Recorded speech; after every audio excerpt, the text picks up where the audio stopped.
the WNBA is on the edge of collapse, and this time, it's not because of locker room tension or a feud between rival players. It's something much bigger, something that could change women's basketball forever.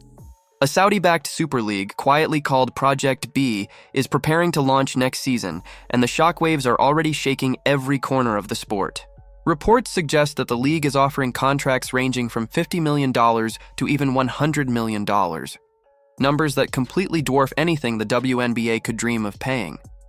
And as those numbers hit the headlines, players, agents, and fans alike are realizing that women's basketball is about to enter an entirely new era. The origins of Project B sound almost too calculated to be coincidence. It was founded by Grady Burnett, a former Google and Facebook executive alongside Jeff Apprentice, co-founder of Skype. Their idea was simple: create a global, high-paying women's basketball league that would take the sport to every continent. 6 elite teams, each stacked with 11 of the world's best players, would compete in 7 tournaments across Asia, Europe, and the Americas. It's not just a league, it's a traveling spectacle, a $5 billion vision already 2 years in development.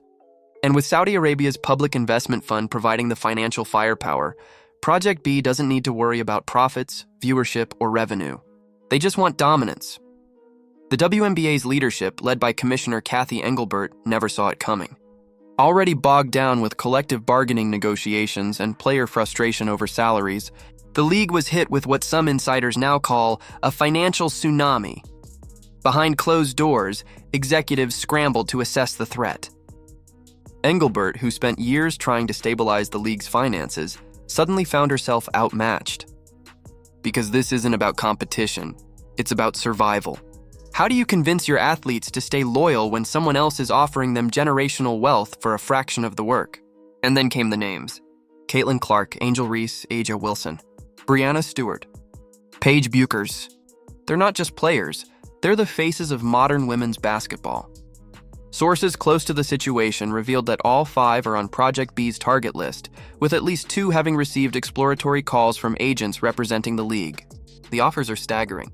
Clark, the biggest draw in women's basketball history, could reportedly command $50 million for a single season, an amount equivalent to nearly the entire payroll of multiple WNBA franchises combined. When those numbers reached WNBA locker rooms, panic spread fast. Veteran players began calling their agents. Younger players whispered about it on social media. And within days, the entire league felt the ground shifting beneath it. Suddenly, the same athletes who had spent years advocating for better pay and improved travel conditions were asking a far more dangerous question: why stay loyal to a system that refuses to value you? Project B's structure adds fuel to the fire. Unlike traditional leagues bound by salary caps, it's built around short-term, high-reward tournaments. Players can sign for one event, collect massive paychecks, and still return to other commitments. Each athlete would have creative control over branding, sponsorships, and media rights, something the WNBA's rigid marketing system has never allowed. And to make the offer even sweeter, Project B's contracts include bonuses, performance incentives, and even equity options. For women who've spent their careers fighting just to be treated equally, the message couldn't be clearer: you're worth more, and we're willing to prove it. But beneath the glamour lies something deeper and more dangerous. For Saudi Arabia, Project B isn't just about sports, it's about influence. It's the latest move in a long campaign to buy global prestige through athletics. They've already transformed golf with the LAV Tour, lured soccer superstars like Ronaldo and Neymar with 9-figure deals, and now they're setting their sights on basketball. The playbook is the same: offer life-changing money, destabilize existing structures, and force the old powers to either adapt or surrender. Adam Silver, the NBA commissioner and silent guardian of the WNBA, knows this playbook well. When he learned of Project B's funding and its aggressive recruitment strategy, he reportedly called an emergency meeting telling executives, "We have to protect our ecosystem." He's seen what happens when Saudi-backed entities disrupt a sport from the inside. The PGA had to merge with LAV Golf just to survive.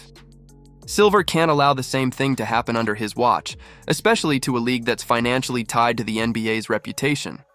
Still, even his power might not be enough. The WNBA operates on passion and persistence, not oil money. Players make modest salaries, Franchises rely heavily on sponsorships, and media coverage is limited compared to men's sports.